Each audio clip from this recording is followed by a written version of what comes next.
Hi. Hello, everyone. My name is Brey Ann Barrett.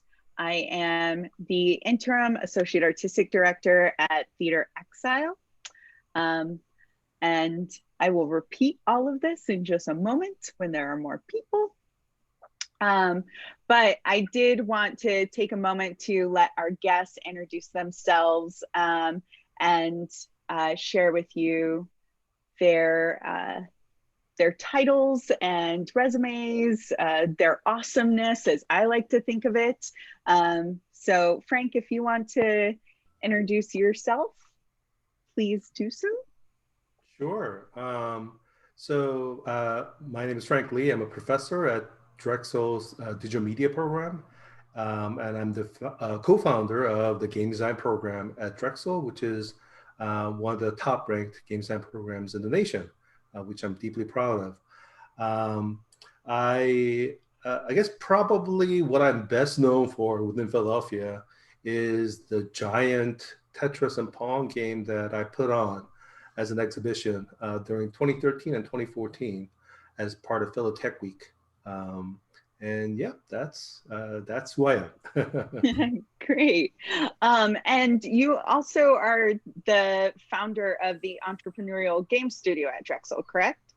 Yes, probably more directly relevant to the current panel is that I'm the founder and the current director of Entrepreneurial Game Studio, where we mentor and help students at Drexel's game design program, Drexel wide, to find their own game company and release games onto the commercial distribution platforms like iOS, Android, Steam, Xbox, and soon to be PlayStation and Switch as well. So I think maybe a direct link to the content of the current production is that a lot of our students have gone through the process as the main protagonist of the play it goes through in trying to establish their own game company. Yeah, because most of them start out as because they're establishing their own video game companies. Those are more in line with the independent gaming Yes. industry. Great, Yes. amazing. And that's a really amazing segue to Thomas Sharpe here, if you'd like to introduce yourself. Yes, hello. My name's Tom Sharpe. I'm the director of Gossamer Games. We are an indie studio based in Philly here, and we formed through the Entrepreneurial Game Studio, thanks to Dr. Lee. And yeah, we work on a number of different projects. We do our own creative work kind of centers around very abstract narrative games, where we think of them kind of like these like short poems or very abstract forms of storytelling where you are figuring out the story through looking at the environment and discovering the world around you. And so an example of that is our debut game Soul, which we launched on Xbox last fall. And that's on Xbox and Steam as well. And we're looking at bringing to other platforms in the future. And then we also work with Dr. Lee on a number of different projects that have kind of more educational principles and kind of teaching a number of different lessons. So we're interested in all forms of game design, but those are just a few of the examples of the work we do at Gossamer. Wonderful. Again, I am Brey Ann Barrett, the interim associate artistic director at Theater Exile. I'm also the director of our current production, D-Pad, which is streaming from now until December 13th. And as I was doing some dramaturgical research on D-Pad, I reached out to Frank Lee, who has a connection to the playwright Jeremy Gable. Which I'm not entirely sure how you and Jeremy connected. Could you explain that a little bit, Frank? Sure. Having been in Philadelphia a long time and with the Entrepreneur Game Studio, what we like to do is to bring in outside speakers. So when I think this is the time sequence, and Tom could correct me, when Tom was a nominee for Best Student Games at the Independent Game Festival, um, at the same time, Jeremy Gable was nominated for Best Narrative Game. And for people who are not familiar with Independent Game Festival, that's probably what I consider the equivalent to Sundance Film Festival for film. Mm-hmm. So it is a gathering, worldwide gathering of all independent gamers, and nominating, celebrating the best of the forum for that year. So it's a huge, huge deal. And certainly what shocked me was that Jeremy was based in Philadelphia, I think. So we reached out to Jeremy, and he was very gracious in coming to EGS, and he gave a presentation about his narrative game, which was based on a previous play of his, Watch Me Jump. And it was a fascinating talk, and that's how we connected, and so on. And certainly when we went to IGF, certainly Tom, saw Jeremy quite a bit, and I as well. So yes, absolutely. So we're trying to celebrate and highlight all Philly connected game developers and creatives, and so on. Yeah, that's great. I do think that was really valuable to Jeremy, being able to connect with all of you through that, because he just sat in our house and decided to make a game out of his play and had really no idea what he was getting himself into. So it was nice to connect with people who are constantly in this process of creating games and treat it as an art form, where he was moving from theater. Not everyone has the same perspective of gaming as an art form. I don't want to dismiss that there are people in theater who do see gaming as an art form, but it's not an intrinsic viewpoint. So yeah, it was really exciting that you two connected, and it was really interesting to hear all of you speak when I was watching him give his little talk, and getting an opportunity to have dinner with you folks and hear you talk about gaming very much as an art form, and even more importantly for me, somebody coming from theater, to talk about it as a narrative art form, to talk about the storytelling elements of it. Yeah, so I'm curious about your experience at IGF, Tom, when you both were there and getting to know other members of the industry. Did you find that there was a lot of value in the narrative element of creating games? Yeah, definitely. And I think the thing that I learned the most from being there at IGF was, I guess, two things. One, I was kind of surprised because a lot of people think of video games as very, very big experiences that are either endless and that you can play them forever with your friends or whatever. Or even if they do have a story, they're 12 hours long or 20 hours long, and they're very big pieces of media. But a lot of the games that end up being IGF nominees are way, way shorter. They're like an hour or less. And there are definitely exceptions and variants to that, but they're usually very short and kind of very focused. And that was kind of a really interesting realization that I had. And then that also kind of ties into the other thing that I really observed was, at least in terms of narrative content, I found that a lot of the games there were kind of moving this direction of exploring narratives that were that had very personal elements to them. So they were either stories that were directly about them, or that they were kind of using a layer of metaphor around one of their life experiences, which is what we were trying to do with Soul as well. This idea that we were kind of brand new to everything and trying to figure out how to express ourselves as artists and trying to put that into our game mechanics was kind of our approach for designing the narrative of Soul. But I am seeing kind of this shift. I think video game narratives and stories are usually known for being sci-fi or fantasy. And I'm starting to see this shift into much more grounded in real world narratives, which is really exciting to me because I think that's tapping into genres of storytelling that haven't been done before in video games. Yeah, my very limited knowledge based on what Jeremy doesn't think I'll be annoyed by and shares it with me, or what I was doing, what research I was doing for DPAD. I agree. There's a lot of opportunity to sit down, play something, one that's relatively short, like watching a movie or watching a play, but engaging you very actively and directly, but very personal, like very realism. I don't want to say realistic because they're video games, but there is an element of realism. And you and I talked about this a little bit, and Frank, I drew into this conversation the last time the three of us were talking, which is this idea of activating our empathy in a much more direct way by being the authority in the action that's happening in the story.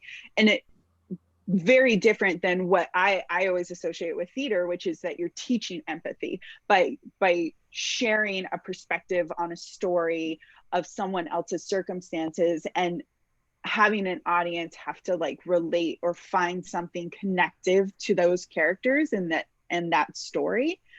But games are activating that empathy. And I'd love for both of you to kind of talk about that as a draw for you, and how you think the gaming industry is developing and progressing, as well as the importance of storytelling in how games are created. Who wants to go first? I'll start off, and Tom, Okay. feel free to jump in anytime. Yeah. I think something that we discussed before, that the theater audience might appreciate, is there is sort of one unique aspect to games as a medium versus other media, like television and film and books and so on. And that key difference is games are usually played within the first person. That is me doing stuff in the game, and that changes the world that I have to respond to it and so on. So it's a very interactive experience where I shape and change the narrative world and narrative structure.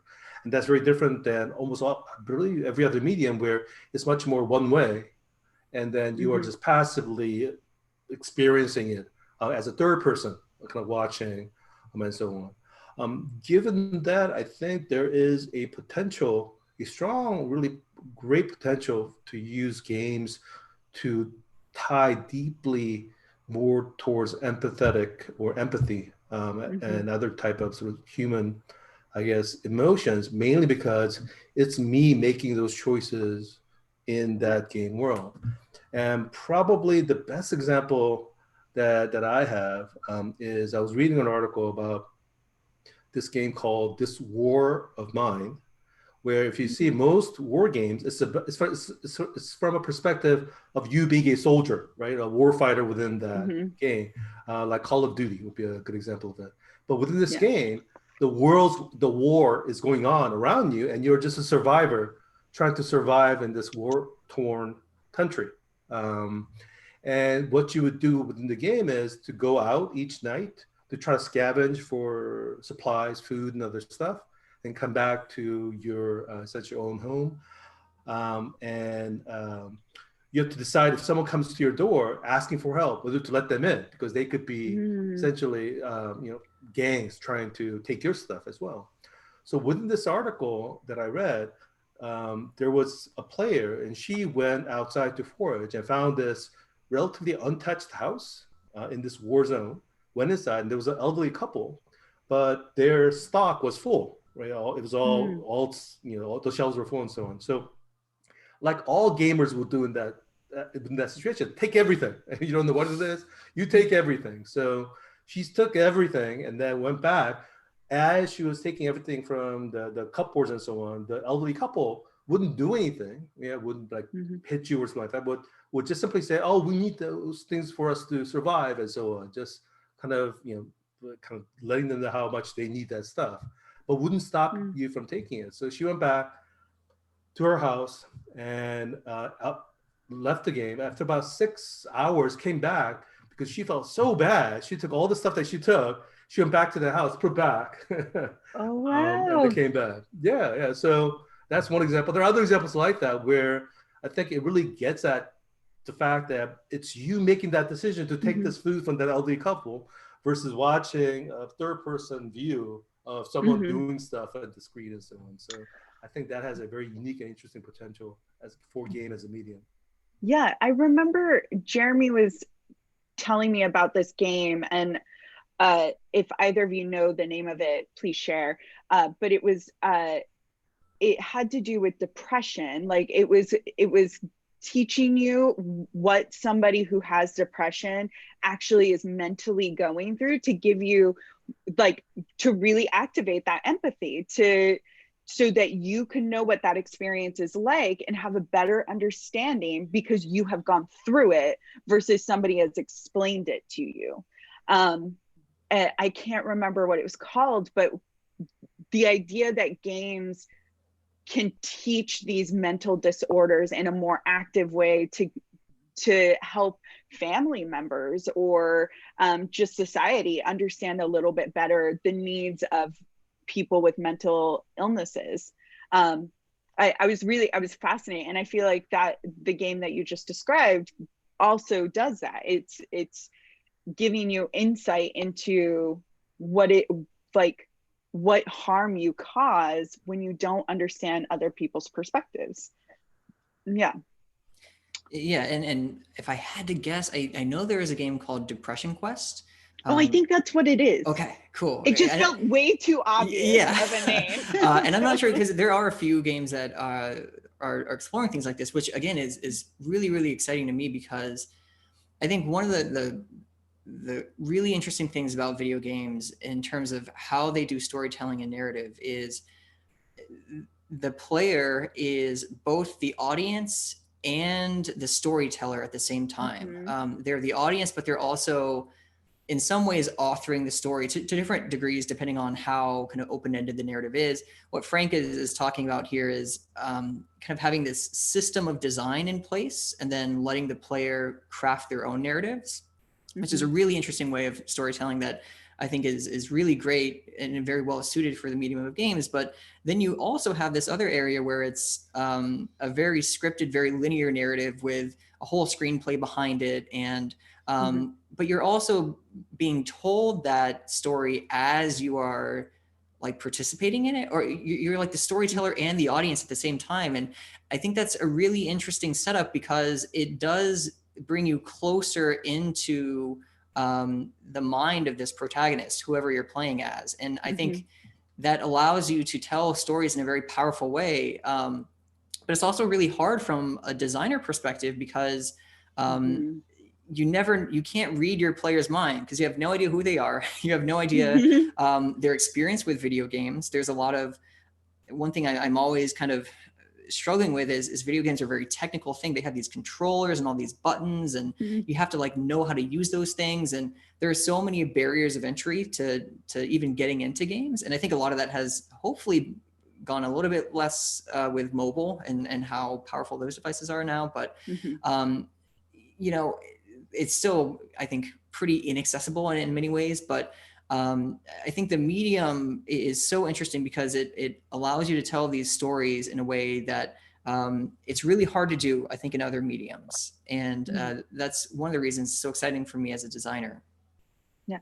So this is something that I hadn't, and it's really crazy. I've been doing this for like 15 years, thinking about like when I first did theater in high school and like fell in love with it.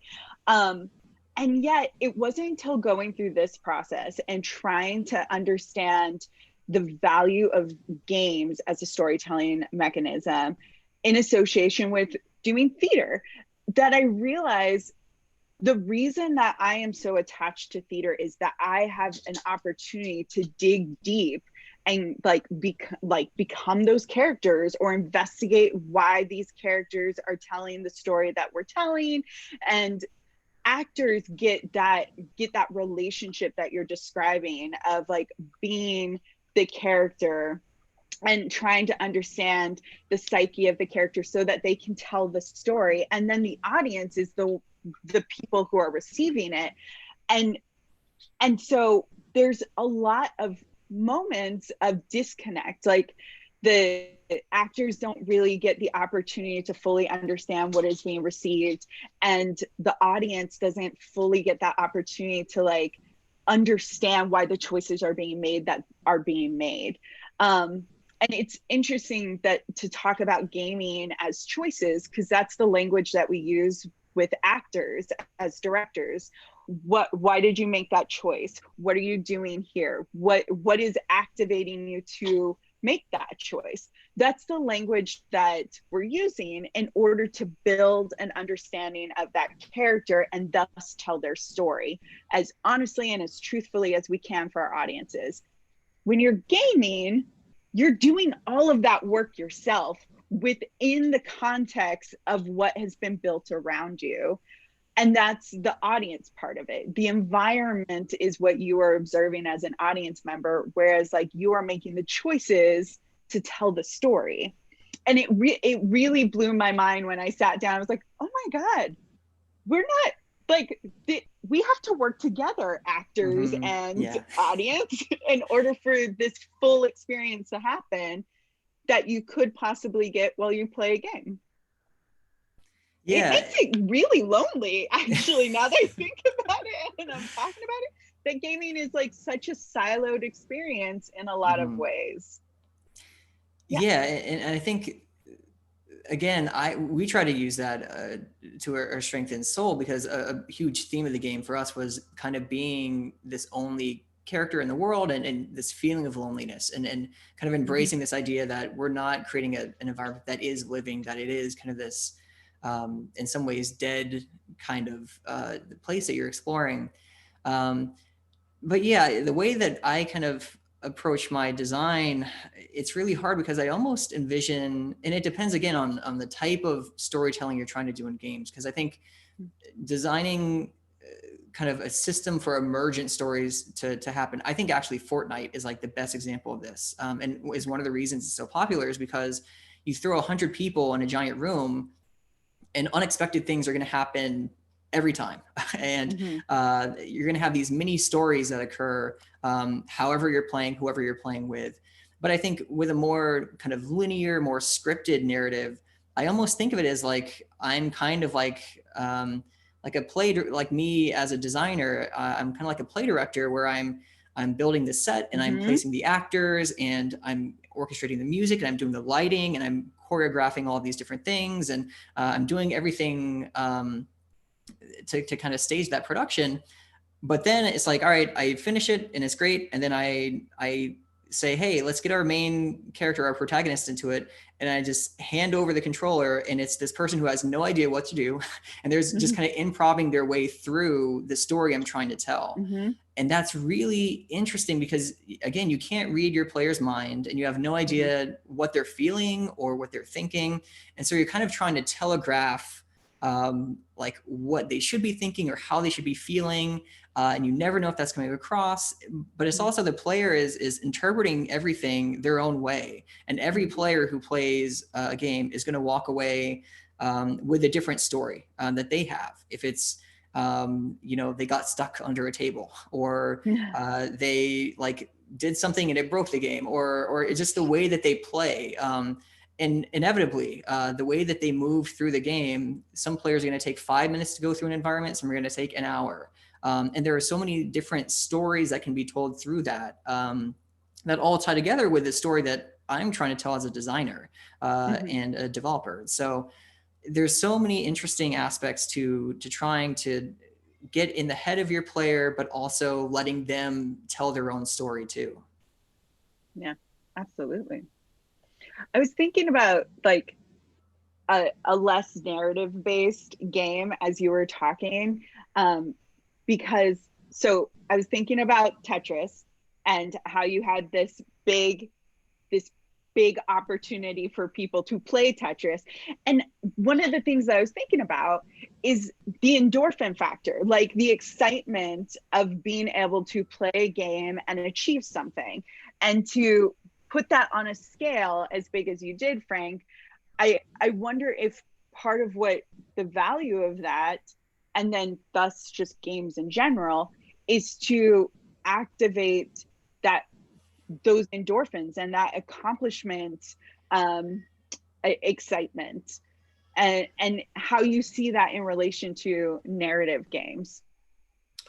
So with the Tetris project, I had several reasons for doing it. One, Tetris was one of the very first game that I just got really into. This was back in late 80s on my Mac SC30 for people who are old. One of the old Macs. I was playing Tetris basically almost incessantly throughout college and so on. So I have deep memories of Tetris. But for that project, it wasn't really coming from a game point of view. It was more coming from a social experience point of view. And what I mean by that is, I mean, it's basically Tetris. It's just, there's nothing new about it.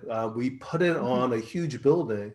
And the reason why it worked so well is, one, because Tetris it's basically now a cultural, essentially, icon. I mean, people who've never played Tetris will recognize Tetris and will have heard of Tetris. So it's just part of our cultural fabric. So the fact that people look at it and they recognize it was important, one.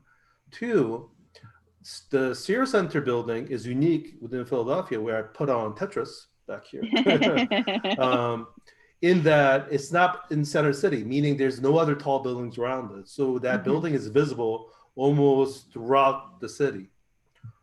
The reason why I did the project was I wanted to see if I could kind of recreate the deeply social experience that I enjoyed when I played video games in the arcade. So again, people who are old will recognize the arcade, where people think of games as a very solitary experience. But my recollection is, as I'm playing my games, there'll be lines around me, people putting quarters on the machines, right, getting ready to play next, and basically just kind of razzing you as you're playing. You suck, and so on. So it was a deeply social experience, for that 20, 30 people. And my goal was, can I try to scale that up where now it's not just 10 or 15 people, but it's thousands or tens of thousands of people. So for the 2 hours where we had the Tetris game, it wasn't just the two people who were playing the game at any one point in time. We had about 150 people throughout the 2 hours played the game. So it's not people who were just playing the game. There were about 2,500 people at the Aikens Oval. They're watching the game. So they were sharing the experience. But it's not just those people, because people throughout the city were taking small videos of the project and uploading on YouTube. So it's potentially tens of thousands of people across the city that for a couple of hours were uniquely sharing in the same experience. So it's like a very distributed, like a football or basketball game experience, like stadium experience. It's a stadium, but it's been sort of essentially pulled out all throughout the city, and for those couple of hours we were sharing in the same experience. So it was more of an experiential project than a game project. From a game point of view, there's nothing unique about the game, but I think what was interesting to me was, can I then use the game in a urban real world setting as a way to, in a large scale, to bring people together in a shared social experience and so on. Yeah. So I think it's really great that you pointed out that you created, like, you did this experience so that you could have it be a social thing right after I just talked about how siloed gaming feels. But you're so right, there's a whole generation of gamers who were introduced to this as a social thing to do, and not unlike going to the theater. Like, part of the joy, and one of the things that we were really disappointed that we couldn't do this year was to share the experience with other people, to be gathered and all experience it together. That's one of the really exciting values of theater versus like sitting at home and watching Netflix. It's also one of the reasons why I used to love going to see movies at the Riverview here in South Philly, because they had the best audiences. Going to see Twilight there was amazing because everyone was there to make fun of it, just like me. And so I do appreciate that you articulated the social aspect of that experiment, because it's not where my brain immediately goes. I don't think of video games as a social experience, but it's so true that it was and can be very often. So yeah, how do you relate that to your students who are creating independent game studios and building these games that will more than likely go to audiences in a more singular fashion? How are you trying to communicate the social importance of gaming to them? I think what I try to convey through my work and my focus and interest, I guess the Entrepreneurial Game Studio is large reflective of my philosophy and view of games, which comes from very experimental, very independent games. So if you actually look at the gaming scene or game industry, much of the off-season is with the commercial games, right? So these are the top games, like Call of Duty, Assassin's Creed, and others that are just massive juggernauts and so on. But there is a very vibrant, more probably within the past 10, 15 years than before, very vibrant independent game scene where they are looking to experiment not only with narrative, as Tom has done with Soul, but with alternative controls, which is also fascinating. So at the same place where IGF, the Independent Game Festival, is put on, there is a festival that's called Alt.Control at GDC, is where it is. And they use non-traditional controls to essentially interact with the game and so on. So for me, I mean, I love playing essentially the commercial games, but my heart and passion is within these independent games. And hopefully some of that rubs off on my students. But certainly my hope is that they make their own independent decisions and pursue a direction and goal that fits within what they want to pursue, what they want to achieve. And some are really just interested in commercial AAA titles, but others like Tom have basically kind of forged on with his own path of trying to create more of what I consider experimental, more sort of boutique type games. Cool. So you were just talking about the alt.control, is that right? Yeah. That Jeremy kind of talked to me about this. Is that the thing where there was the couch? There was yeah, okay. Yes. So Tom loves alt.control, so I'll let Tom explain it. Yeah, Okay, I love that because it was really cool because we were actually set up directly across from, it was called Hell Couch. And it's a really cool game because it was this couch that had pressure sensors inside of it. And it was kind of like a Simon Says or like a timing game where you had three people and they had to coordinate sitting on the couch at the right time. And so you had these people who were just like jumping up and off the couch and trying to coordinate it to be right. And then they had like a fog machine that blasted like when you got it like wrong or something.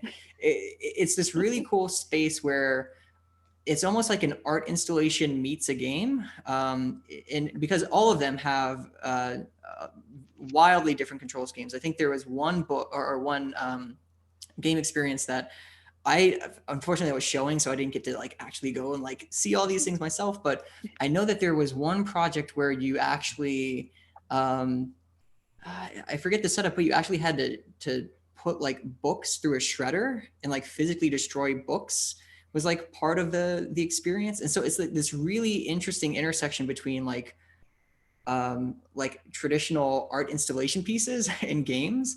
And it's something that we tried to do as well, where we created an entry where you went into this really small box and it was a game where you had to scream as loud as you could, but the box was completely soundproof. And so no one outside the box could hear you. And so you're having this really surreal experience of screaming as loud as you could, but like no one else hearing you, and you're trying to scream the loudest and the longest as like a way of kind of competing with everyone else around you. So there are a lot of really interesting there's like I personally see the game industry. I mean, first of all, games are interesting because there's video games, of course, but then there's tabletop games, and then there are these new like weird like art installation game experiences, and then there's also kind of like a cross between performative art and theater and games, or kind of like a new emerging thing. And it's so cool because I see games kind of just going off in so many different directions, because you can create games like Tetris that have no narrative at all. There is no story behind the little pieces that you're trying to put together. But still, stories come out of playing that game. There are stories that are generated from it. And in the same way, you can also have a narrative heavy game that has a script and has characters and all these things. That is like a narrative game. But then on top of that, you have what the designer put into it as a narrative experience. But then you have the story that comes from the player playing it. Like this War of Mine, there was a story that came out of that. And so I think games as a whole are just really good at generating narratives, and they can do it in so many different ways. And how much of it is authored by the designer and how much is generated from the player's action. There's kind of a whole spectrum there. But it, I think, allows for experiences that are completely unique to the medium. And that's what's so exciting to me as a designer is this is also like a brand new medium. And there really are no rules, because the technology is evolving so quickly that it's allowing you to create completely different experiences. I think virtual reality allows for some really interesting storytelling, again, putting you even more blatantly and more directly like in the shoes of your protagonist, with your head actually like looking around the environment, creating a very intimate experience. So we have like that just happened. I think augmented reality is starting to kind of evolve technologically. And so all the games that are evolved around that and incorporating real life elements into your designs and the way that you can create games around that. Then you have traditional video games, and then you have tabletop games, which have been around forever with D&D and all these things. There are so many different directions that you can go in terms of telling a story through play. And it's so exciting to be the moment of time where we actually, as a creator, have the opportunity of influencing and kind of help shaping where the industry can go. Yeah, there was a point at which getting ready for D-Pad, we were kind of like, wow, what a missed opportunity to like gamify this play. We have to do it virtually anyway, so why wouldn't we try to do some kind of play with it? And ultimately there's like the matter of the timeline, but also this narrative had such its own trajectory that letting an outside influence come into it, I think that there's a lot of tension in the play that allows other people to possibly make that tension even worse, or like dissipate it too much, and therefore like you lose the opportunity to really showcase why what she's going through is so damaging. But all that to say, it was an intriguing thought. There was a moment where I was like, what would that look like? And I'm actually kind of excited by that as an artist, as like a theatrical artist. How could I experience this very emotional play in a game way, without losing the potential of that tension or losing the honesty of it. And I think in my research, coming across some of the games that Jeremy was sharing with me, like Gone Home, which is mentioned in the play a couple of times, and that one, like, I feel like it kept the journey and the emotional core of what that protagonist is experiencing pretty well, while still allowing me the opportunity for choice. And so I'm curious if either of you have experienced, other than the conversations and amazing information that you shared with both me and Deborah Block in preparation for this, if you've had experiences or want to experience creating a more theatrical piece from a game perspective with some gaming elements to it. Tom, you keep nodding, so.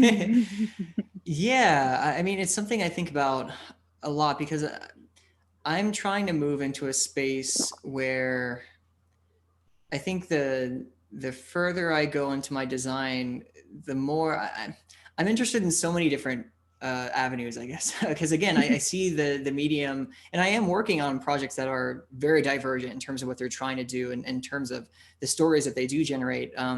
But I'm especially interested in yeah, how do you tell, like, directly, how would I make a game where I tell a story from the first person perspective?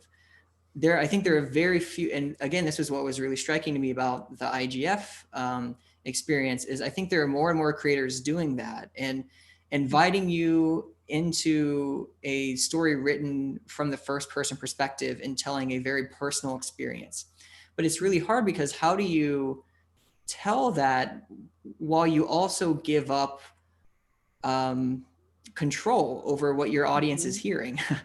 Because you can design it, and a lot of times when you have very narrative heavy games, you're designing, you strip away agency, which is just the amount of choices that players can make, because you want to create an experience that is as focused and directed as possible because you have a very focused and directed story that you're trying to tell.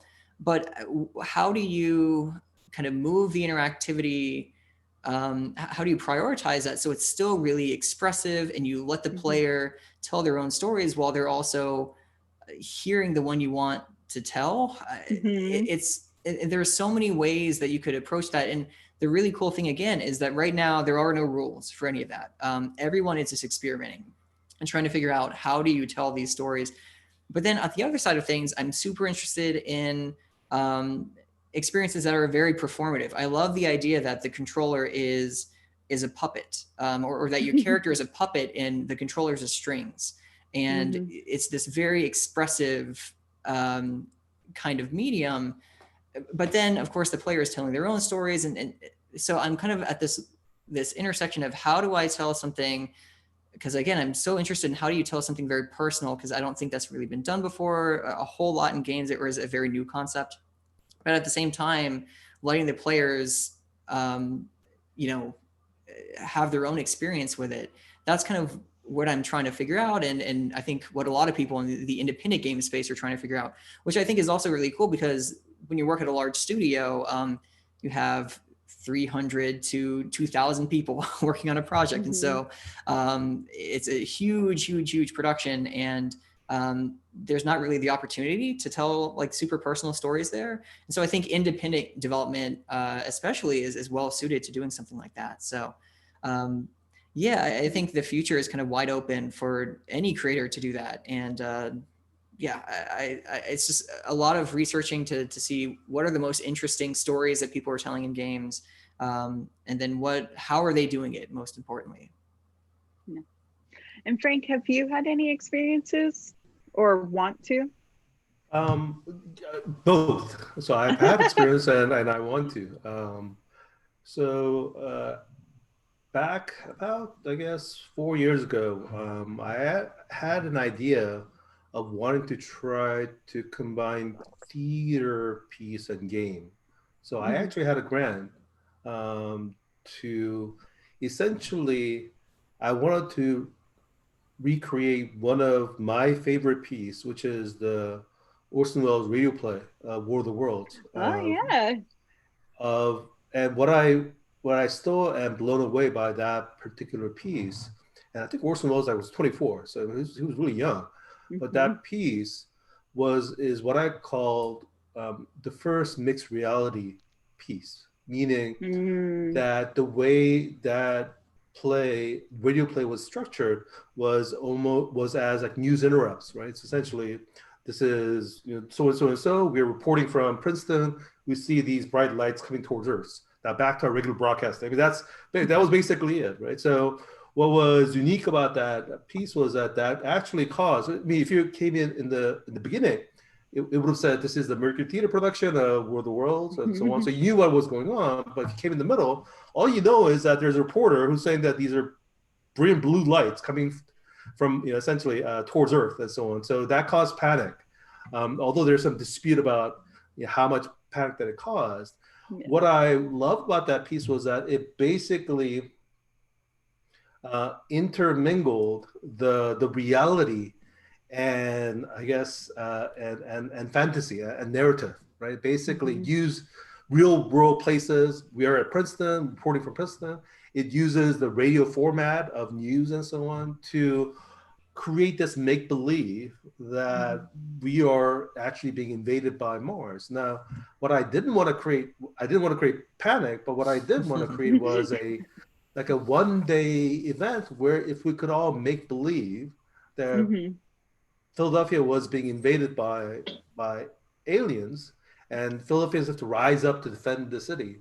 The way I sort of essentially envisioned it was like 5 or 6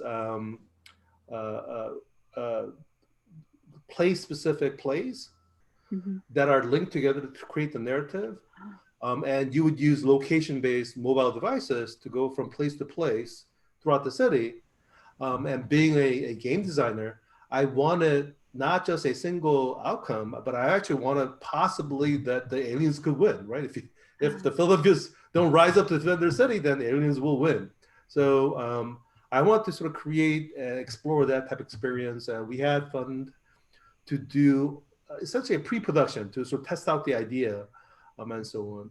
And I felt the technology wasn't quite where I wanted it to be. And so that was the conclusion. So we took pieces of that and applied for a new grant where we're trying to then reimagine what short stories and poems might be. So it's at a smaller scale, not as a live theatrical piece. I feel like there's still something there, especially with the new technology that's coming on the horizon, augmented reality, especially on phones, I think will create a blank canvas where you could use the entire world as your set piece and so on. So I still love that idea. And I guess one really just big benefit of being a professor is that I could pursue these almost like non-commercial projects. As long as I'm able to attract grants for it, I can work on these projects. And I've been lucky in that people have been funding so the type of work that I do. So the type of work that I do is much more experimental, kind of pushing where I'm interested in looking at how game-like interaction could be applied to very diverse places, whether it's short stories or poems, or whether it's theater or education and so on. So yeah, absolutely. I'm both deeply interested and have tried and had mixed results of doing something like that. Yeah, that project sounds amazing. And I'd be so curious how augmented reality would help with something like that. I know this is super juvenile, and I'm sorry, but I think of it as kind of like Pokemon Go. Like you'd be able to have your phone out and see the aliens.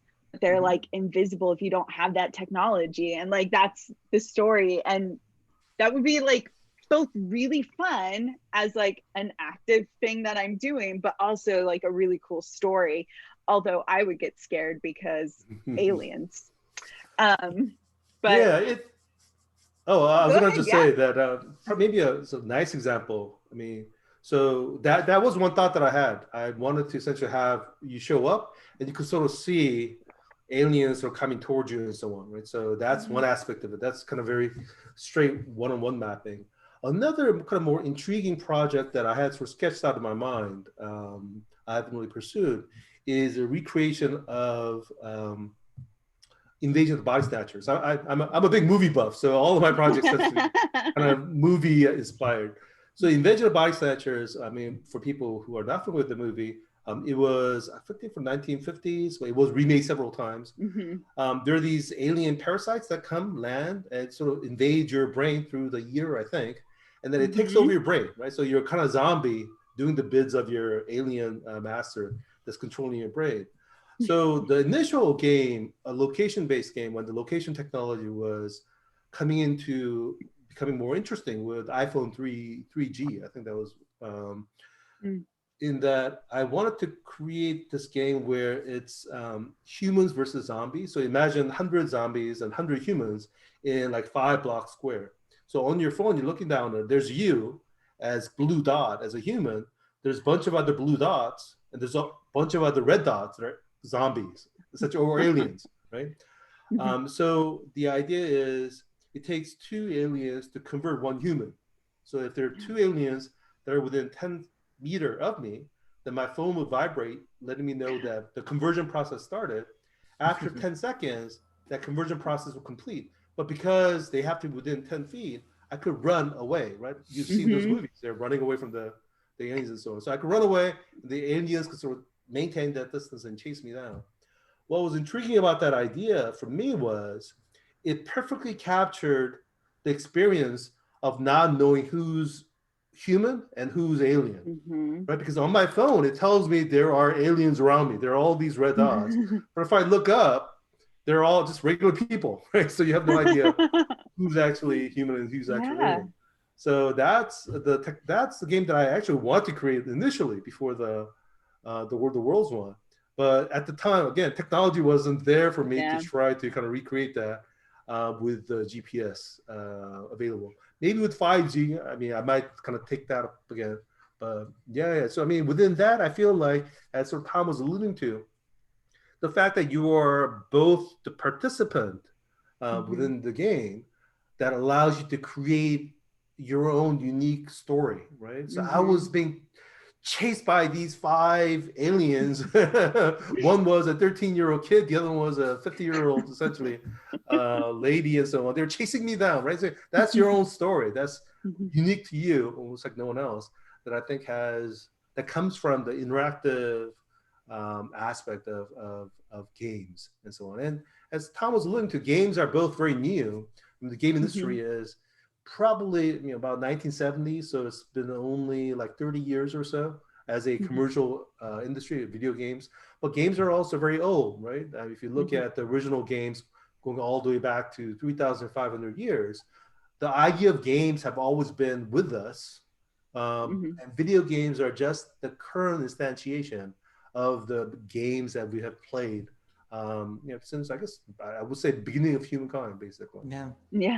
Yeah, absolutely. Well, I am gonna go ahead and wrap up, ask for last questions, open this up for folks to say hi to us. I don't personally know how to do that, so Jack is gonna bring people in.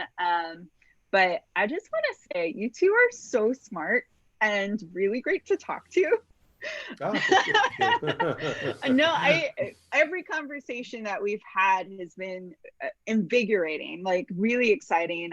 Jeremy has spent literally a decade and a half trying to convince me that games, 1, are art, and 2, are something I would enjoy. And I think out of pure stubbornness, I've shut him down. But you two talk about it with like such joy and excitement, and I'm not married to either of you, so I love to see that enthusiasm come through, and I appreciate everything that you've shared about the industry and about the progression of games, and the value that they have in teaching us empathy as well as activating it, since that is first and foremost the reason that I tell stories. And I think it's so valuable to our society to use storytelling in that way. And this is just another opportunity to engage and share other people's perspectives. Well, folks, hi everyone. If you want to unmic yourselves and say hello or ask any questions, please feel free.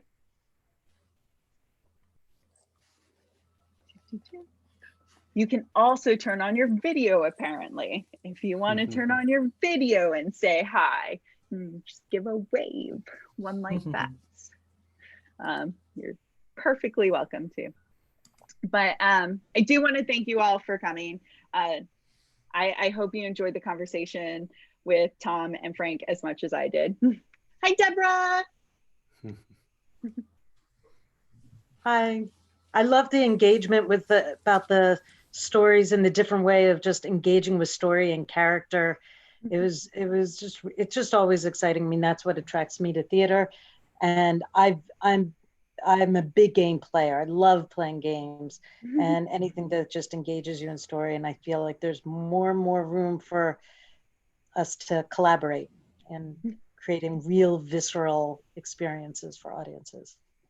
Yeah, and I mean, I guess this might be going on a tangent, but I feel like there's a couple of new techniques and technologies that are coming down that I think can have a fundamental, change to gaming. I guess one Tom alluded to is procedural generation, which is basically being able to create world through an algorithm. So instead of right now, what you would do is artists and designers like Tom will create almost everything by hand within gaming. What procedural generation does, it automatically creates the entire world. And best example of that is, what's that game? The space game, Tom. The one that basically has trillions of stars. No Man's Sky. No Man's Sky. It's a very small team, but they create this game where it's an entire universe of, I think, really billions or trillions of stars that you could visit with its own ecosystem, with its own essentially animals and so on. So before, it would have been impossible to create that, but because they did it procedurally, that they were able to do something like that. So that completely expands what the worlds that we could create. And the second technology that I think is interesting is AI, just because it has progressed so much farther than I ever thought possible. I mean, I just never thought within my lifetime that AI would beat Go, the game of Go. But that happened. Self-driving cars. I just feel like some of that technology, as it comes to controlling or imbuing non-playing characters, essentially side characters in games, to give it real emotional center, real cognitive and thinking center, that allows you to populate this entire huge world with meaningful characters that are then almost internally driving its own decisions and choices and so on. So those are kind of really interesting technologies that I think can have really fundamental consequences. Well, certainly not to the world, but also gaming as well. Cool. Did you say goat or goad? Because I wanted to make a note of it. Go. The AI. Go. Oh, so Go is the Oh, just Go. Yeah, just Go. Yeah, so just the Go. AlphaGo is the one that beat the human grandmaster. So there was a belief within AI that while chess was easy, Go would be difficult for artificial intelligence to beat, just because of how complex the state space is. And if you've asked, I think, AI researchers before, it would have taken 50, 100 years before that actually happened. But that happened within 10 years. So just the progress of AI has been just breathtaking, and so on. Yeah, and I think on our side of things, we're kind of a very visual driven company. The research that's been done, if you look at any of the neural network things that are coming out, or any of the deep fake videos where you can generate an endless combination of human faces. I mean, you imagine what you can do. I mean, creating realistic looking people just out of nothing, out of just a huge database of faces. And then you can imagine, I mean, now we're starting to get into that for the visual appearance. Well, what if you started kind of mapping that with AI behavior and started kind of tracking either how people move through environments or their spending habits or any of these things, which tons of companies have access to, and building AI characters in your games around that, and kind of having very natural human behaviors. And of course, that's on one hand a very frightening thing, but like you can imagine all the stories that would come from being in a game world with that level of depth in your non-playable characters. It could be incredible. And so again, I mean, that's the really interesting thing about games is technology is moving so quickly that before there are even norms or rules that can be established in how you design or approach narrative or any of these things, everything is changing all the time, which is incredibly, incredibly exciting. That's wild. Hello, Robert. I just wanted to acknowledge that you were here. Hello. Oh, you're on mute. I said, I've been here since the beginning. But you turned on your video, so I wanted to say hello to your video. Hi. But I think I'm gonna go ahead and because it's 8:30, I'm gonna close this and just remind everyone that DPAD is still running. And if you're at all interested in Drexel's Entrepreneurial Game Studio, I suggest checking it out. And also Gossamer Games. Do you have a game coming out, or should I just tell people about Soul? Ooh, we have a lot of games in production, but I think a lot of them are kind of unannounced and still in process of being worked on and released. So yeah, probably just Soul is the best way to experience our work right now. Great, fantastic. So please check them out. I truly I appreciate everything that you gave us throughout this process. Your guidance was so deeply appreciated on the technical front, but also the information that you were able to share with us really helped influence the trajectory of the storytelling for our play. So yeah, thank you all. I leave it to Jack to end this, I suppose. That's what I got. Okay. Bye, everyone. Bye. Thanks so much for having us. Thank you.